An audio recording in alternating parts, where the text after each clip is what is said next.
We've had this prolonged push and pull between the county government of Nyeri, led by Governor Mutahi Kahiga, and the PSV services providers within Nyeri town over the issue of the operationalization of the Muthoni Kerema transport hub. According to the governor, he desires to move every public service operator into that bus park. But in Nyeri town, we have the PSV operating from 6 different points. What we call the lower bus stage that covers Nairobi,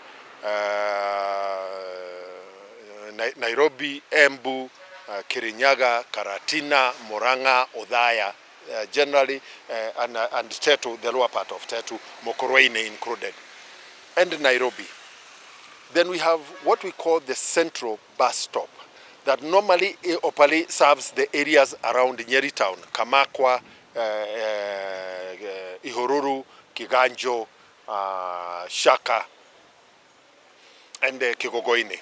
And then we've got what we normally popularly refer to as the Nyahururu bus park, largely serving people traveling to Laikipia, Nanyuki, Isiolo, Meru, Nyahururu, Nakuru. And each of those 3 main bus parks have an ecosystem of small-scale traders who operate surrounding them.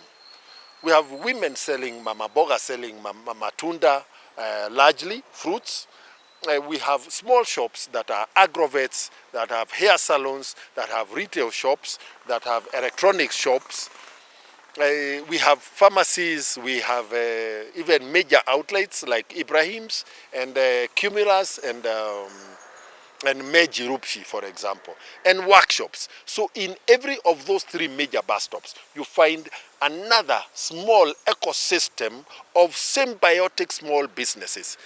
And in fact, in the 2 main ones, the Nyahururu and the Nairobi one, the county government actually has stalls that it is leasing out to operators. Inside those bus stops, in each one of them, we also have a sanitation facility. Then we've got the area around Ketia's supermarket, where largely vehicles operating to Kingongo and Kamakwa are operating from, outside the main bus stop. We've got the area we popularly refer to currently as Gospel Outreach Stroke KRA. Again, another group of vehicles serving Shiaraine, Giakanja, Getadine, Rorengo. And then we've got another area just near Kongomaito, vehicles largely operating towards PGH Nyeri and Kangemi. So when you look at those 6 transport points, the Asian quarter is not big enough to accommodate everybody. So that is misnomer number 1. The second one is that all these transport centers did not develop in one go. They developed consequentially.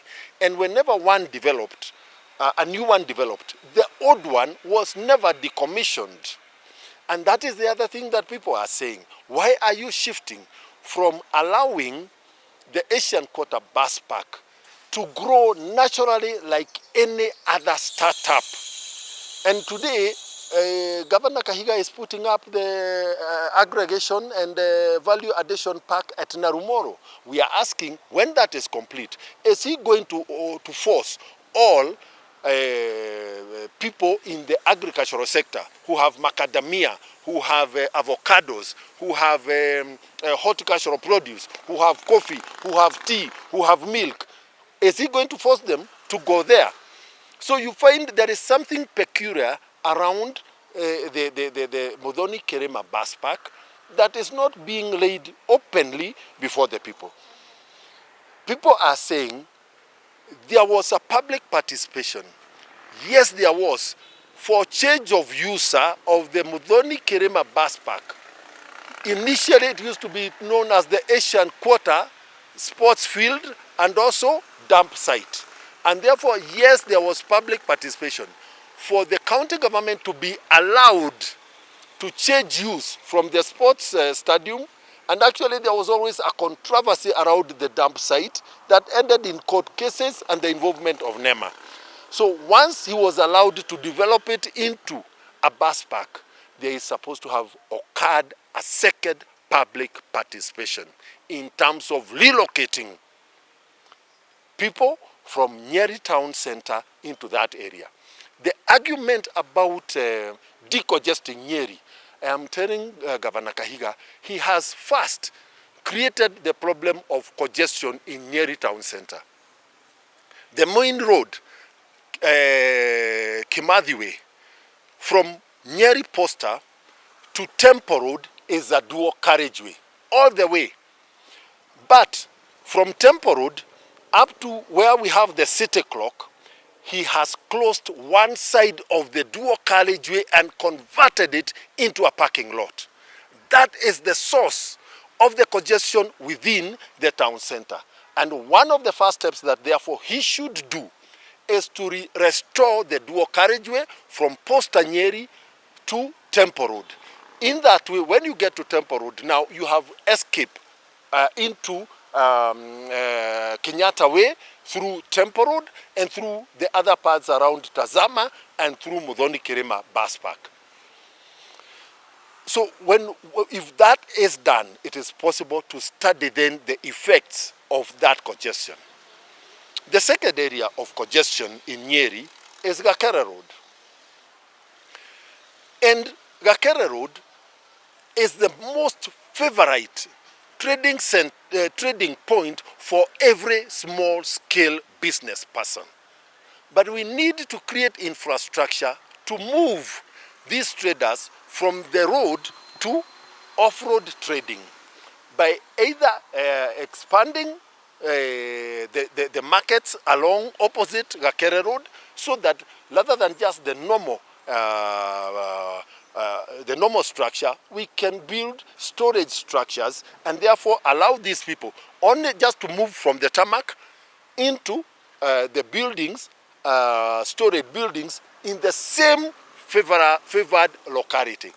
And if you look at the near Batian, just behind Batian, we have this behind Batian and next to Whispers Park.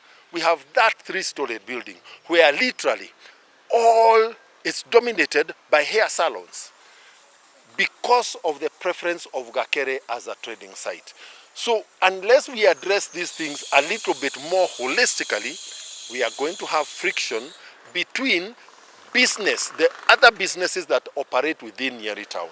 Lastly, Nyeri town is currently one town into two. If you start outside the National Bank and on the other side outside Family Bank and face up towards Post Office, you find a slow, dead town with very little business activity.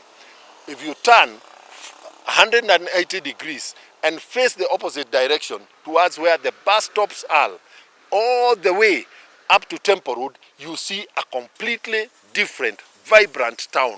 All businesses, every business is happening there. And we are saying you cannot have a town that does not have human traffic and expect businesses to thrive.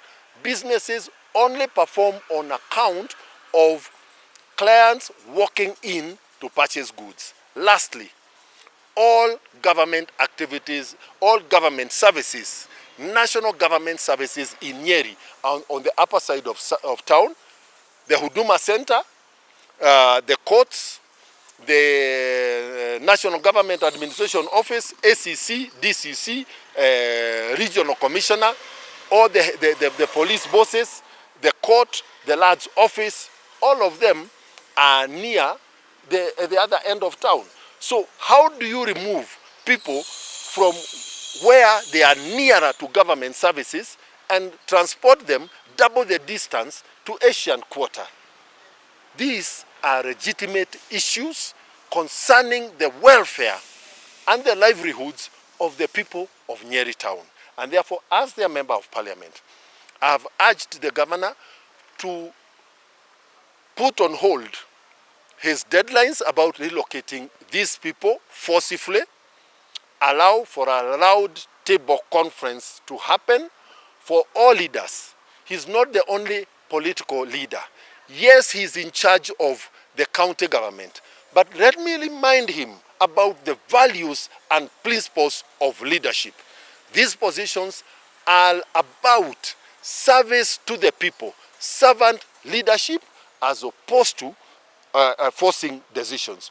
The issue of public participation, the issue of fair administrative action.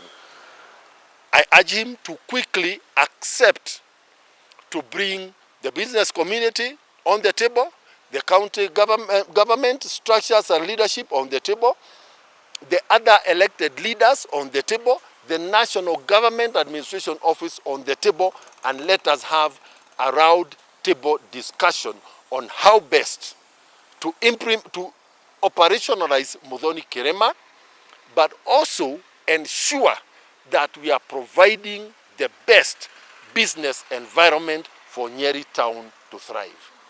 You know, I know that is the desire of everybody, that it is the politics. The people of Nyeri town, the earnings and the livelihoods of the women who sell fruits at the bus park has nothing to do with the political divide in this country. It is their children who need medical services. It is the children who need food, who need shelter, who need clothing, who need education. That cannot be about this or that side of politics. Even when you look at the two sides of the political divides, all of them talk about the welfare of the people. So let us not. I have resisted tremendously to get pulled into the political competition. The people introducing politics in this just want to have an excuse to dismiss and kupuzilia bali the legitimate concerns of the business community in Nyeri. I will not accept to be drawn into the politics. This is purely about the well-being, the welfare, and the livelihoods of Nyeri town people.